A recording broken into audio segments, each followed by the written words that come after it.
This is Statistics 243 at Berkeley on Friday, October 17th.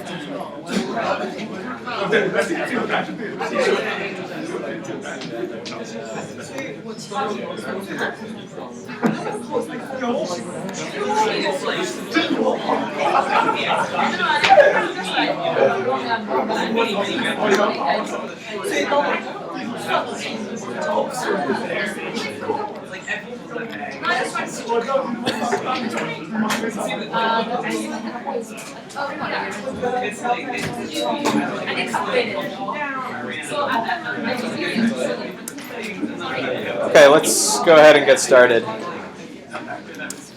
So we left off last time talking about having separate tables in a database and thinking about how would we set up a schema for a database that made sense to avoid having a lot of repetition of information. And then we started to talk about how would we join things back across the tables, because oftentimes in reality, as I think maybe it was Eugene was pointing out, we do actually, at the end of the day, when we want to do an analysis, we actually need to join the information from the tables back together. So in reality, we might get the data that's going to go into the database if we're constructing the database ourselves. We might get just a big flat row column file, and then we might construct the tables, figure out a schema, and construct the tables to construct the database in a way that is good from the principles of databases. But then if we wanted to do analysis, we would end up doing these queries where we were joining different pieces back together, where we were joining the tables back together. So this was sort of the basic structure of that database for the journal articles. And there was some idea that we would have some primary keys, and then for some of these queries, we would have these foreign keys that would allow us to link back to the primary keys in other tables to be able to do the joining that we needed to do. And then one of the things that I sort of mentioned briefly, and I think it was Chris who commented on it. I thought maybe we could actually hit on it again today, because I wasn't sure if I said it very clearly, was that in this particular example, we had this table of authorships that allowed us to avoid having a whole set of authors in the articles table. And the idea was, I don't know if there's a formal term for it, there's probably a formal term for this among the sort of database language, but since there's an unknown number, not an unknown, but there's a variable number of authors in a given article, this would have had to be a number of fields up to, say, the maximum number of authors on an article, and that could get to be sort of complicated and also fairly inefficient in terms of storing information, because suppose there's some article that's like the CERN collaboration where there's 3,000 authors on the article that talked about the Higgs boson, right? Well then, if you want to store that in this sort of database, you'd need to have 3,000 potential authors, but for almost every other article, there's only 2 authors or 3 authors or something like that. So this authorships idea of having this unique information about a unique title, article, author pairing allowed us to avoid that situation. So I thought maybe we could just draw that out sort of very quickly in this example and see if we could come up with a way to do something similar. So let's go back to the other sort of somewhat vague example I gave last time, which was we have some database of student and class and instructor information, say, that central administration is maintaining. And I sort of, when I was writing this out as an example, I said, oh, maybe this is what the schema would look like, and every student might have 3 different classes, say if they're a graduate student, and then you could link from the class, suppose this were in terms of IDs, you could link from the class variables to the ID variable in the classes table. So the question I just wanted to pose here, sort of by analogy to the authorships idea over there, is what could we do as a different schema here to avoid this problem of having this having multiple classes here? And in particular, you might end up with, maybe there's an overachiever who signed up for 9 classes, and you have to accommodate that, but for the most part, everybody is just taking 3 classes, or maybe some people even just take 1 class, right? So what could we do in this situation to change the schema around?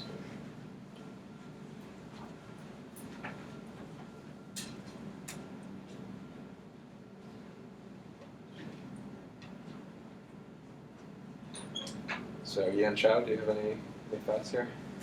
I think I would assume everybody has 9 classes. Well, if you did that, then you'd be using up all the space in the database of basically having missing values for classes 4 through 9 for all the people. So is there some way to take? The question is there sort of some way to take what's here and reformulate it in a way, potentially by introducing a new table that would sort of correspond to what we have over there?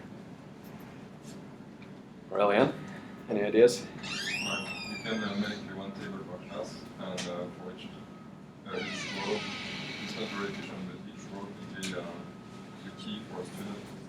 And there, if you do this, you're sure not to use this.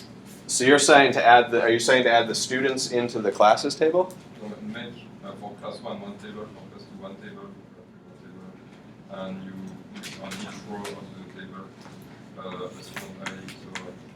So Okay, so you want to create separate tables for every class, right? So we might actually have thousands of these tables if we did it that way, right? And also, that sort of has the same problem. This is fine. I'm happy to be having this discussion. That has the same problem that this might need 40 fields, and maybe this only needs 3 fields. Yeah. No, what I mean is, since people can take like no more than 10 classes, so there will be on each row the ID of the class and the ID of the student, so that like table 1 to 3 will be like big. Table 7 to 9 would be like a few entries, because there would be very few people taking 7 to 9 classes. Okay, so you're saying have a class 1 up through class 10, and then what are the fields in here? There's this idea that every student has a first class, and most students have a second class, and then students have a third class. Okay. So that's one possibility. I think that's probably not going to work as well as a more direct analogy to what's over there. So this would be sort of, then there would be sort of, I guess we also, then I guess this would have as many, how many fields would this have? I guess this would have as many fields as there are students, basically. So this, no? Each row would be student ID and class ID. Okay. So that's interesting. So now we're going to say, okay, there's student ID and class ID, and those are the 2 fields, and then we could have thousands of observations, thousands of students, right? So let me ask this question then. If we've gotten this far, is there any point in having class 1 and class 2 and up through class 10 distinguished from each other? Right, we could just collapse all of these classes across each other, because I don't think, for the most part, there's any meaning of what does class 1 mean versus class 2 versus class 3. They're all sort of exchangeable classes, in a sort to use a statistical term.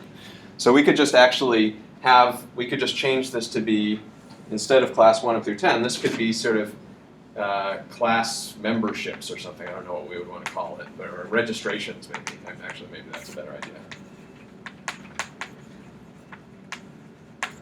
And then we could just keep it this way, and they're going to be we're going to have the same ID repeated a few times for any given student, and obviously the class ID is going to be repeated a bunch of times.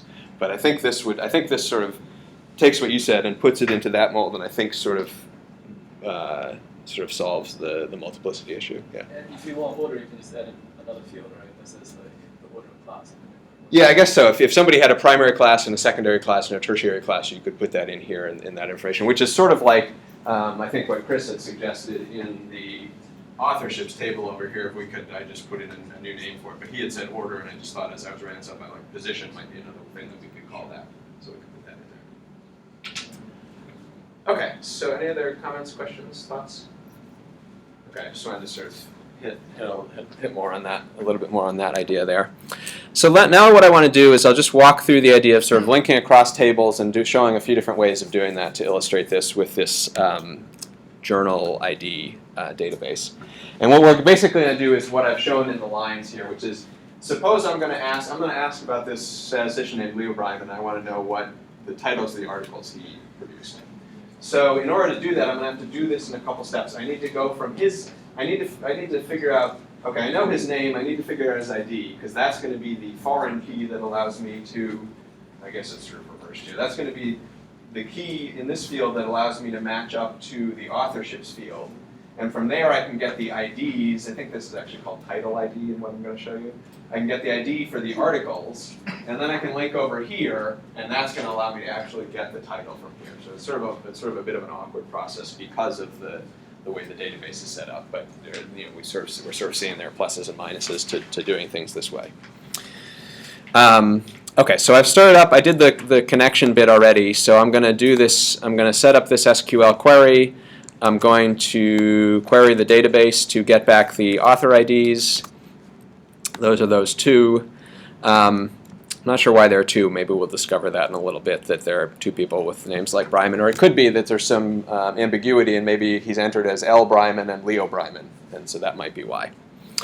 Okay, so now I'm going to do another SQL query where I say, okay, select the ID title from the authorships where the author ID is in the values that I'm getting from the first query that I did, which was to get the author IDs for those. So I got those two author IDs.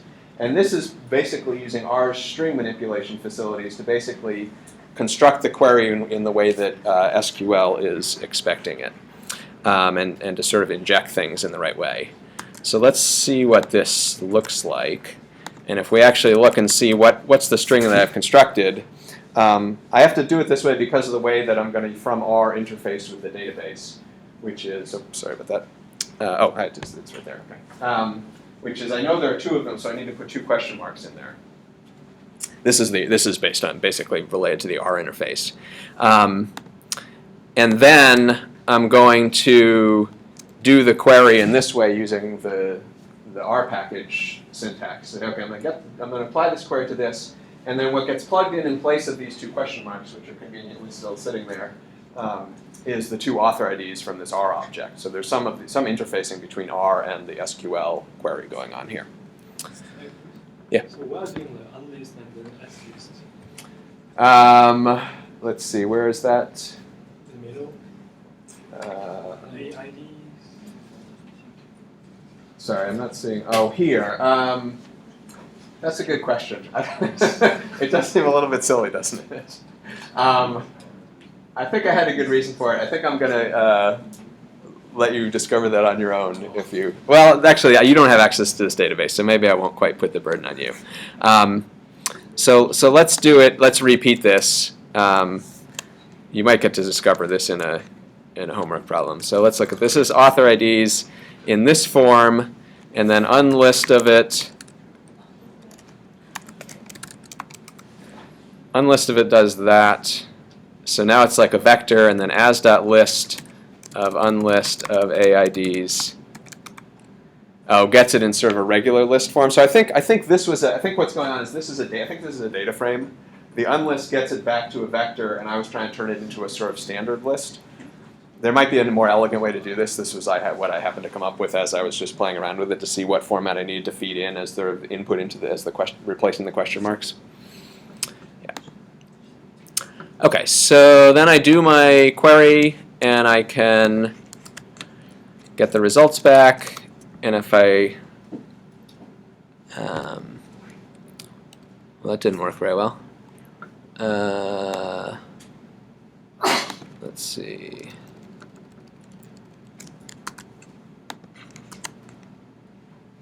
Okay, I'm not sure where maybe I hadn't run every command I needed to do.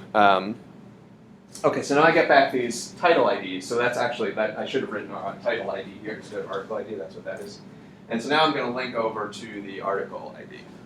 So these are the first five of the author the authorship's entries that Bryman is involved in, and he probably had 30 or 300 or however many. And so, okay, so we can just continue this sort of chaining together. This is similar. I'm pasting together a bunch of question marks and then doing the query. And now if I look at titles, you can see I actually chose to get a whole bunch of all of the fields from the articles table. And so now I actually have a whole bunch of information in here, and you can see that a bunch of it is this sort of ID information that's not sort of readily interpretable, and it's just for sort of linking things together.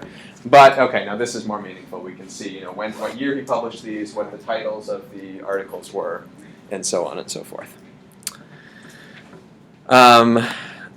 Okay, any questions about that? Okay, so that seemed a little bit clunky. Part of the reason I did it was just to illustrate this idea we're sort of traversing across tables, and that's sort of conceptually what we need to do. There's an easier way to do that same set of queries as a single query, and that looks something like this, which is I'm going to do a query jointly across multiple tables. So these are the tables I need to involve for sort of the obvious reasons that that's what we've been doing. I'm going to select all the columns, and I'm going to restrict with the where command to where the author, the name field in the authors table is like Bryman, and that's a wild card, and the condition that the ID in the authors and the author ID in the authorships match up. And so that links these two, and then the next and links the authorships and the article pieces by the title information. So that's obviously a lot easier than having to deal with all the question marks and pasting things together, but just to illustrate some different functionality. Okay, so if we do that, we should see that these things are the same. Okay, if I pull out the first 5, it's possible they're not sorted in the same way. Maybe they are, but we get back similar looking information. And if we had stared at it a little bit, I think this is at least some of the same titles as we saw in the first of the queries. Yeah. Is the new line character from the database, or is that an R artifact? That's a fair question. I don't know the answer to that. You wouldn't think. You would think if this, whatever ZMath is, if it were missing, we'd get back some NA, that the data, that the R interface to SQL would be set up to return an NA if it were missing. So it does seem a little odd there's a /n there. And it certainly seems odd that there's a /n here. So it might be, this might be an artifact of how the database was constructed. That it might have been constructed from some CSV in such a way that somehow the new lines were still in there. Is that you do have a better idea than that? But the other one doesn't have the. Oh, the other, which one? You mean the query from when I did it the other way? Yeah. Okay. I'm not sure I pulled back the same columns, did I? Well, we do have type. Is that what this is down here? Yeah, it would still be under, it would still be next to article. Yeah. Actually, I'm not sure. One's type, one's publication type. Yeah. So we'd have to sort of do a little more careful checking to see. So I don't know. Okay. Any other questions I can't answer? No? Okay. I'm sure there are many. Okay, so what else do I want to say here? Oh, the other idea I want to introduce is the idea of a view. So part of what's going on here is we may have a database, and we may want to pull data back into some language where we can actually do analysis, like R or Python or something. We also might want to be doing a bunch of stuff in SQL, and we might want to create sort of temporary tables in SQL. So suppose that I wanted to do a bunch of complicated stuff, and I wanted to create sort of a temporary table that has the stuff joined together in the way that I've done it here, or that I just did it in the second way here.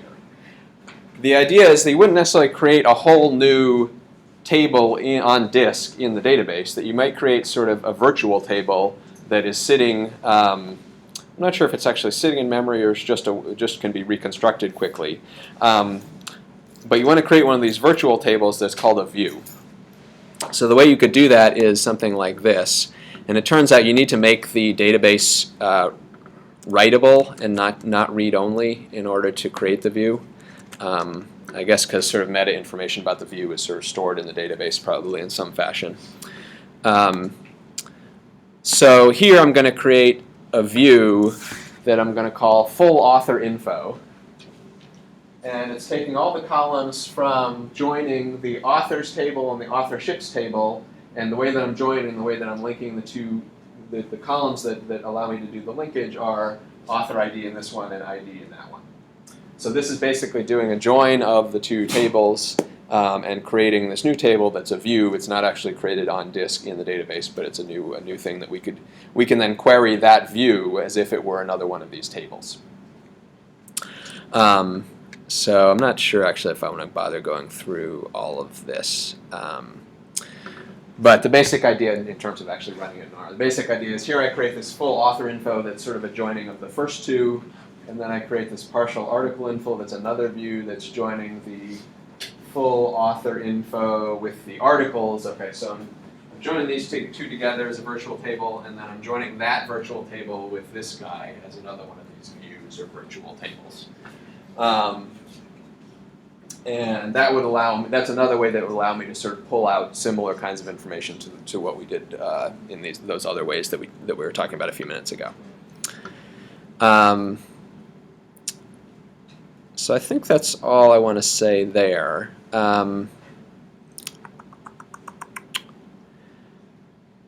So let's see. So yeah, so let me switch over to the PDF and just say a little bit about some higher level stuff. Okay.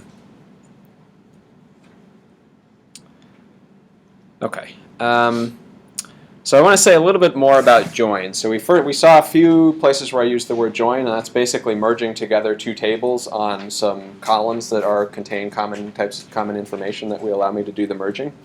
And so one thing that's important to know about when you're thinking about doing a join is what kind of join you want. And so you can think about the fact I've got these two tables.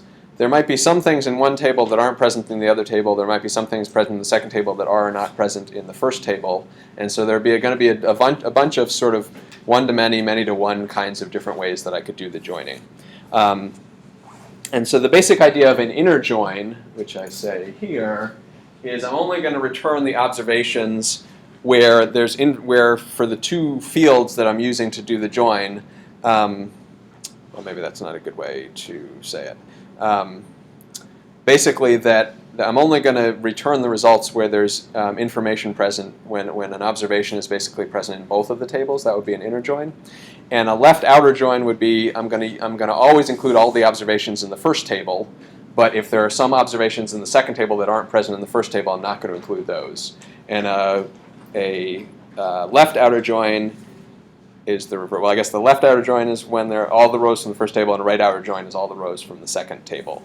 So that might have not been all that clear, but maybe a little example will help. It's not all that complicated concept. I think I just might be hard to say in words. So here's an example. Suppose I have a students' data table, and I've got names of students and countries that they are from, and their blood pressures. Maybe this is some health data set.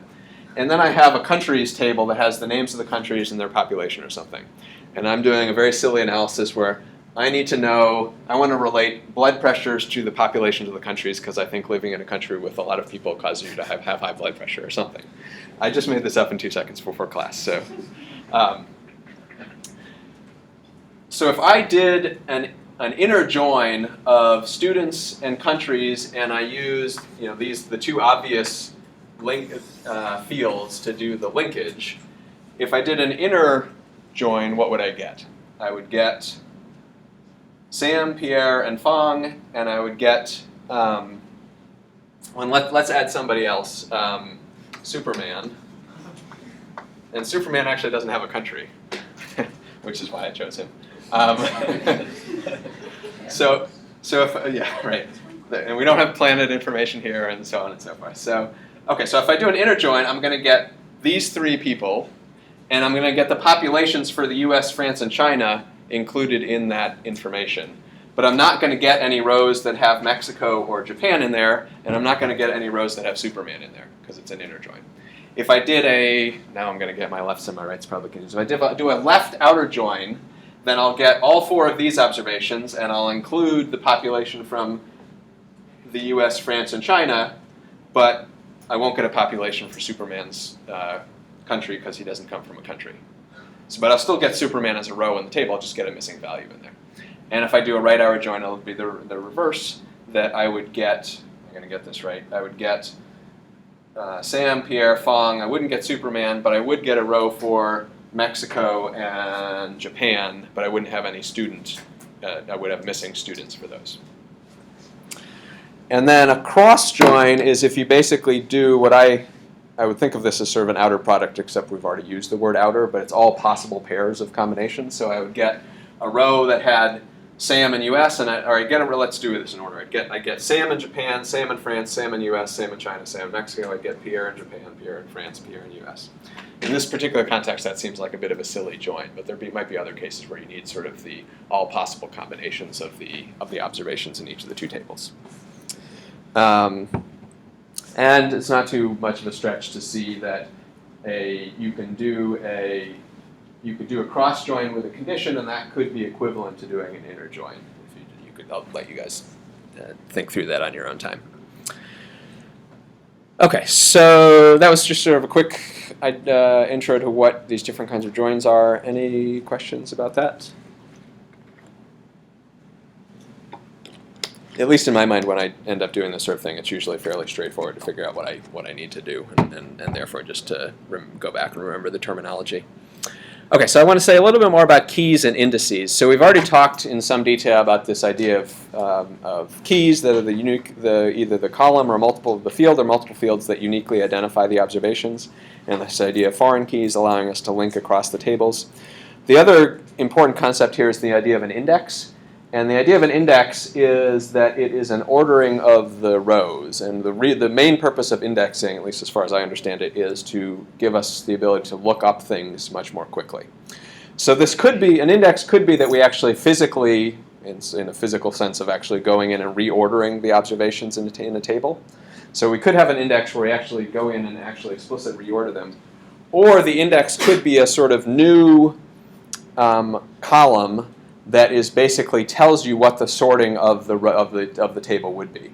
So it could be that maybe I don't know if I'm going to have a good example over here.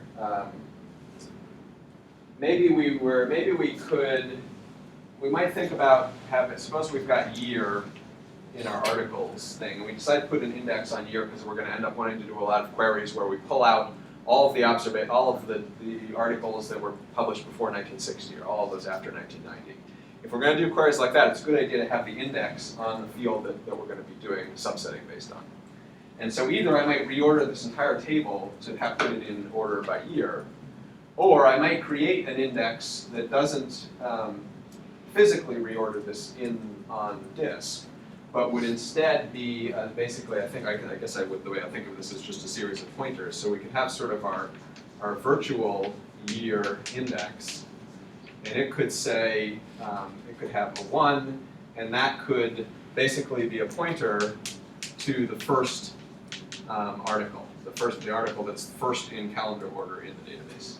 And then 2 could be a pointer to the second one, and so on and so forth. And that could allow us to do quick lookup. So the main thing I want to hit home on is this idea that has sort of come up already before when we've been talking about looking up by name versus looking up by index, which is, let's think about if we have something that's actually already sorted, and I want to go find, what's a good example?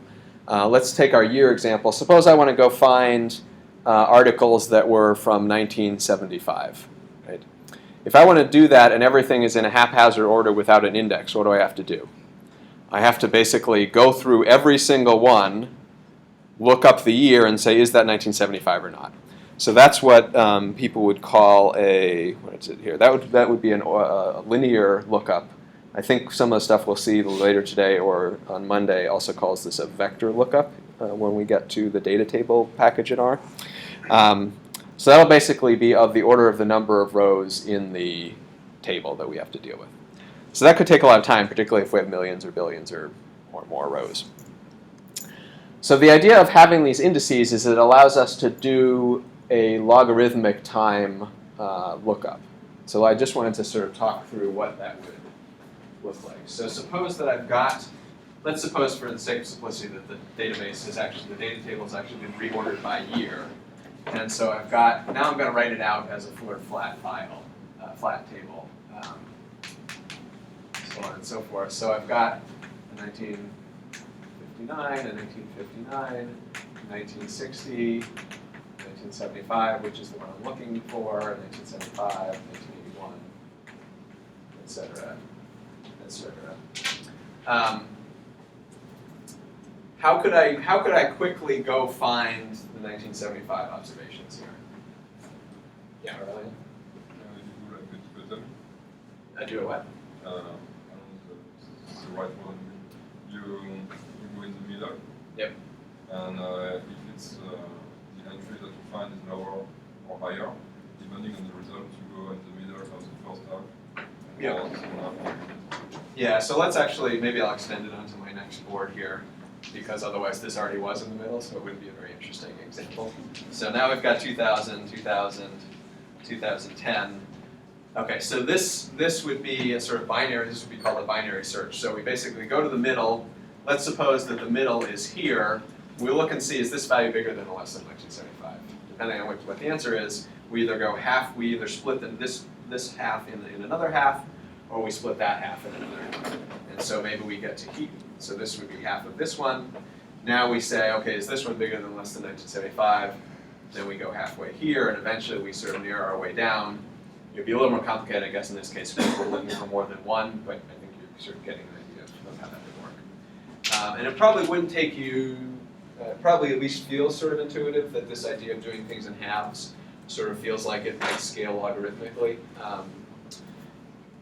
So we could, I suppose we could go and try and prove it or look up a proof for that. But let's just state it as a result that it scales logarithmically with the size of the table. So that's going to be a big speed up if we set things up this way. Yeah. Go on. Sorry, so what happens if it's like strings and not numbers? Are you kind of screwed? Yeah, you need some sort of ordering. So presumably you'd need to have some sort of alphabetical ordering, and then you'd be looking up based on what the first letter was, and then things like that. Yeah. But yeah, there needs to be some ordering by which to do this. Okay, so one of the key things, I think one of the key lessons here is if you are working with a database and it's a big one and you need to be doing things quickly, go and figure out if there's an index associated with it for doing related to the kind of query that you're going to do, or if you're constructing a database, you may want to be putting in an index that's relevant for the kinds of queries that are going to get done. Okay, and then the last thing I'm going to say is we can actually use the R interface to basically write these tables from R, say directly from a CSV or from an R data frame. And this is just some example syntax to do that. I'm not going to go through it. I don't think there's anything too complicated about it. I think I am on problem set 6 going to have you guys constructing a database, probably from the airline data set that we're going to talk about in a second. So you guys will get some practice in playing around with this. Okay, any questions before I move away from databases and SQL? Okay.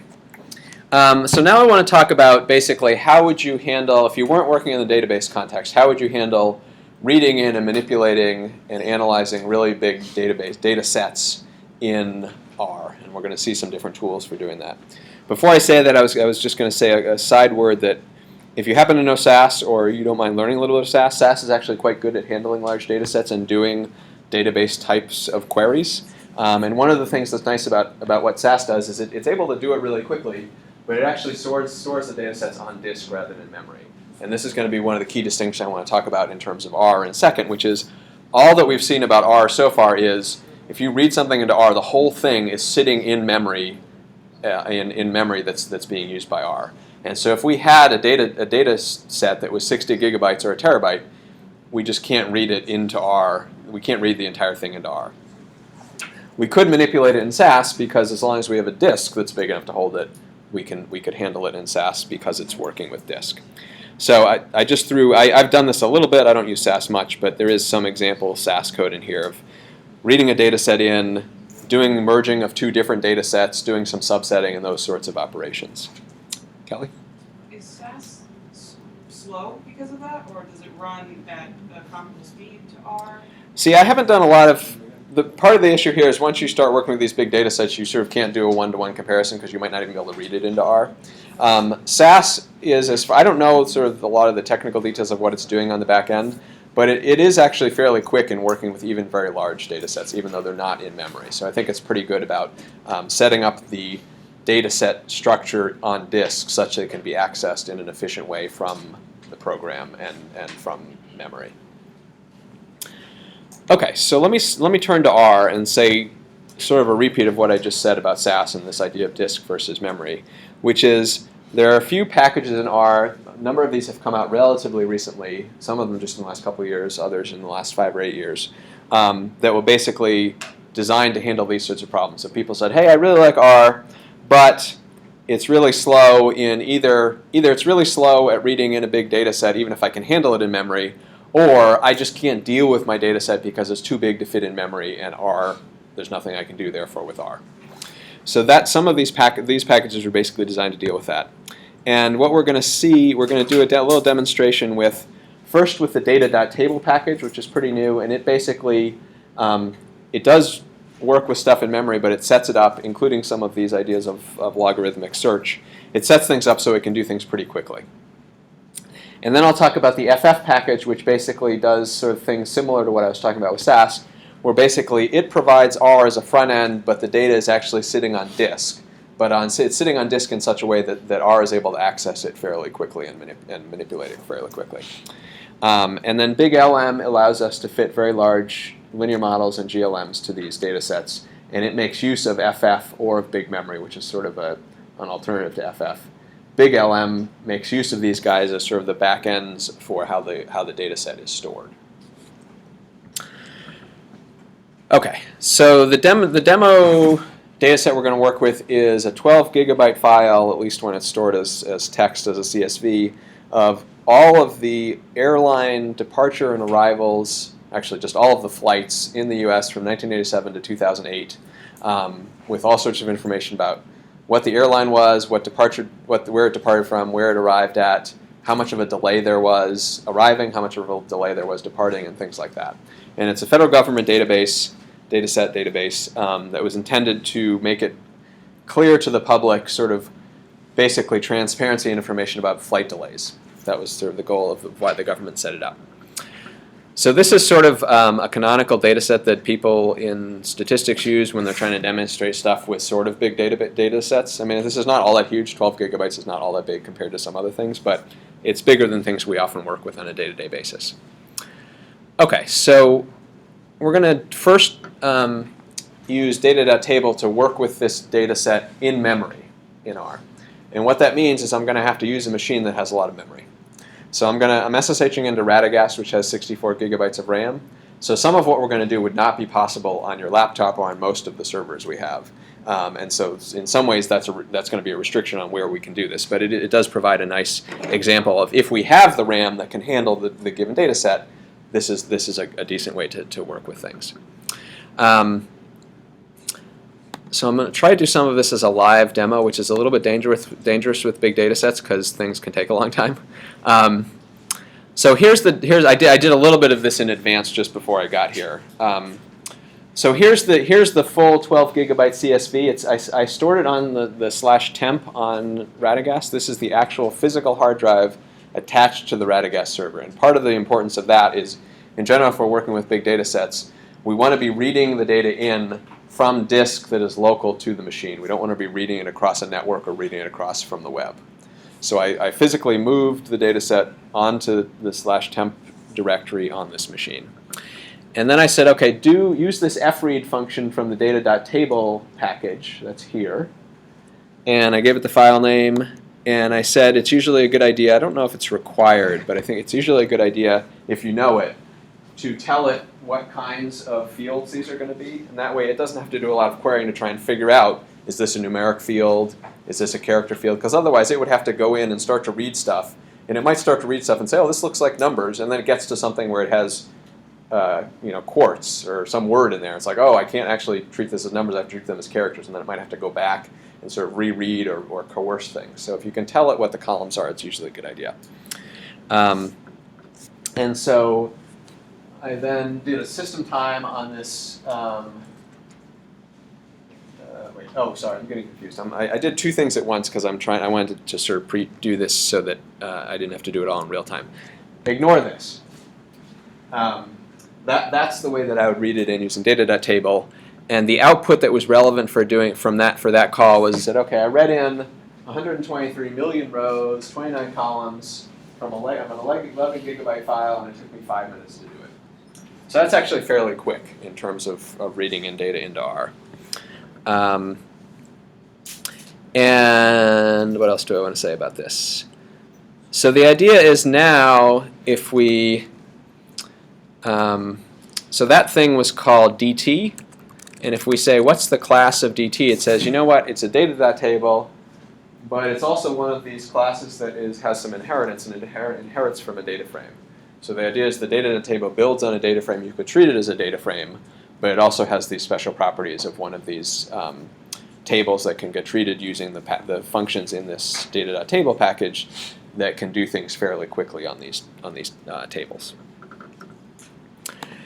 So you can do, I just want to illustrate a little bit of this. So we could, for example, do a subset operation, and this would just operate on it.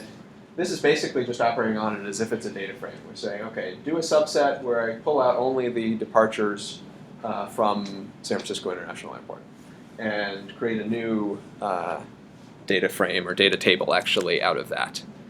So if I do that, that's going to take, I think, a few seconds. It took 8.8 seconds when I was timing it the other day. Hopefully it won't take too much more than that. I could do other kinds of subsets where I say subset such that the distance is less than 1,000. That's the length of the flight in terms of either miles or kilometers, probably miles if I know the United States well enough. Okay, so that took about 8 seconds. We could ask, what's the class of this SFO guy? And it says, okay, that's still one of these data table objects. So that's fine.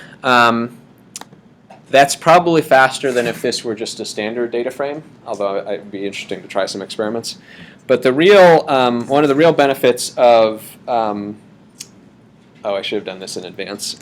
So let me do this, and then I'll talk about what I'm actually doing. One of the real benefits of this data.table package is it basically allows us to set keys. And the keys in the terminology of data.table are basically the indices in the terminology I was talking about over here in terms of databases. So if we set a key on the, in this case, on the departure, on the origin airport, on the departure airport, it's going to then allow us to do the lookup in the same fashion as we did here, where we were looking up by year and doing the binary search. Yeah. Can you like set multiple keys? Yes, I think so, and I think. Yeah, so I think the example here is I was doing origin and distance, although there's a reason this doesn't quite work later on in a certain sense. But yeah, I think you can do it with multiple Or ones. can you just like key everything? Oh, I don't. I think I don't actually. I haven't worked with this enough to know. I think this is probably setting distance grouped within origin airports. I'm not sure if you can sort of set totally separate keys, because I think this might be physically reordering the data set. Yeah, as you can see, I haven't worked with this a ton, so I don't know all of the exact details. Okay, so I set the key, and actually another command that's useful to see is this tables command. So I guess that takes a little bit. So that tables command will show me the different tables that are set up using this data.table package. And here's an example. We'll just see what it looks like here. It says, oh, you know what? You have the original DT, which is the one I read in with 123 million rows, and you also have the SFO subset, which has, in this case, 2 million rows, and it shows how big they are. You can see that it looks like from however it is that it's reading these in and representing them in R, it's actually sort of blown this up from 12 gigabytes to 27 gigabytes. So this seems not to be very efficient in terms of memory use because the original file was actually smaller than this. But the gain is that we're able to do some of the operations pretty quickly. So again, this illustrates that if I didn't have a machine that had probably at least twice this much memory, this wouldn't work. Because of the fact I need to store the thing, and then there's probably some additional memory used in doing all of these manipulations. Okay, so I set the key. I think that finished. And now I can do things like the following. I can say, so that this was what in the data.table language is called the vector scan, but what I was calling the linear time lookup. We can also do the binary search, and we have to use some different syntax. And I'm just going to show you a little bit of the syntax, and if you needed to use this, and you might on the problem set, you might need to go learn some more syntax. I'm not quite sure yet. But this basically says, this is basically the syntax for pulling out only the observations that correspond to SFO from the data table. And should look this up in advance. I don't have a great sense of sort of interpreting this syntax. Part of the reason I hesitated in responding to Guang's question was I didn't figure out whether I could also include a subsetting that corresponds to this sort of subsetting where there was a numeric value involved as opposed to just a grouping kind of variable. I could have put another comma in here, and if I had another key where I was that was a sort of categorical one, I could have pulled out SFO and flights that were operated by Delta Airlines or something like that. But I don't know if I can do it with numerics or not. That would be something useful to look up.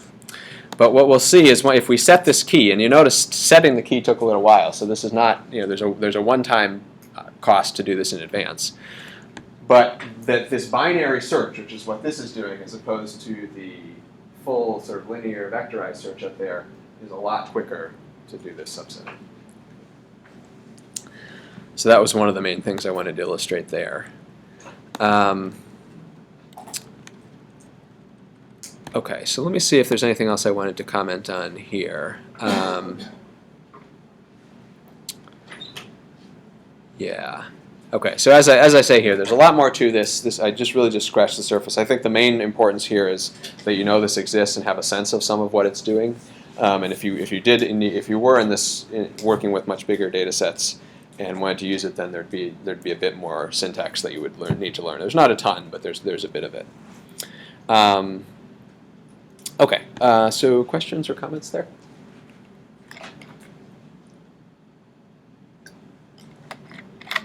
Okay, so now let me turn to, well, okay, that's great, but that required you to be using this server that has 64 gigs of RAM. I don't have access to a machine that has 64 gigs of RAM, and if I had to go out and buy it, it would cost a lot of money. And okay, I went out and bought it, and then it turns out they updated the data set, and now all of a sudden the data set is 100 gigabytes, and I went out and bought a machine that has 64 gigs of RAM. Okay, fine. So what do I do then? Okay, so at that point you get to this idea of having to have these data sets that are in R that are sort of backed by a file that's on disk. And that's essentially, I think, similar to what I was talking about with SAS, except having that similar sort of functionality in R. So the idea here is we're going to use the FF package. I don't remember what that stands for. And we're going to read in, we're going to take our original CSV, we're going to read it in using a function from this FF package. That's going to create one of these FFDFs, which is an FF data frame. And that FF data frame, there's going to be a one-time cost to basically read it in.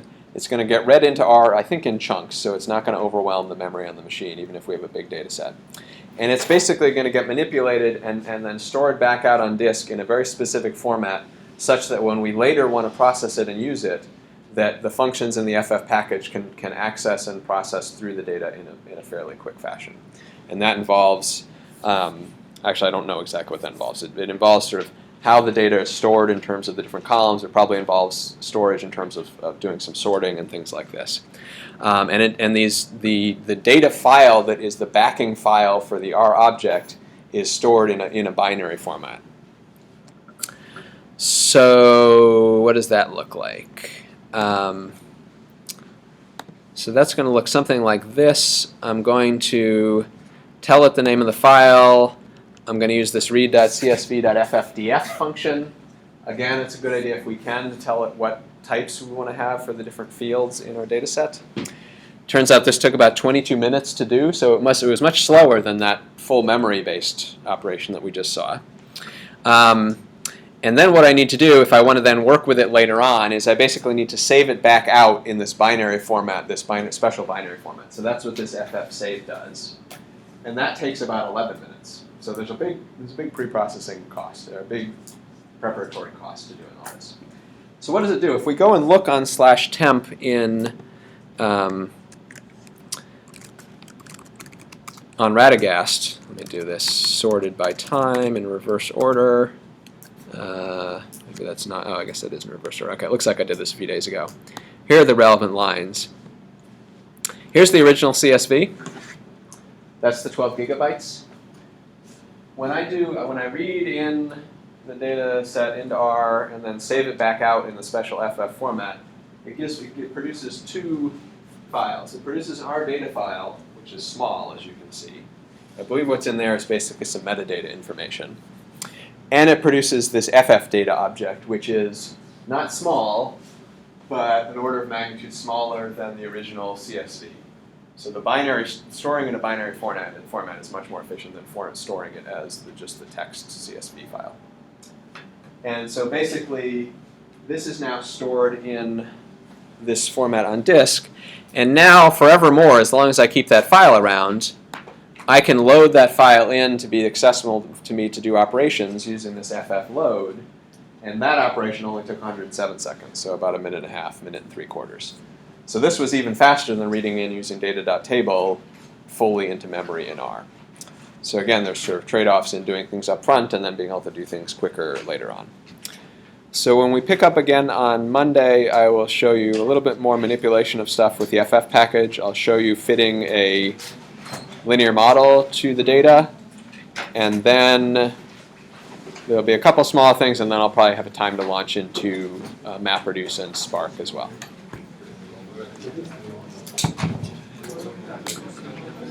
That's a good question.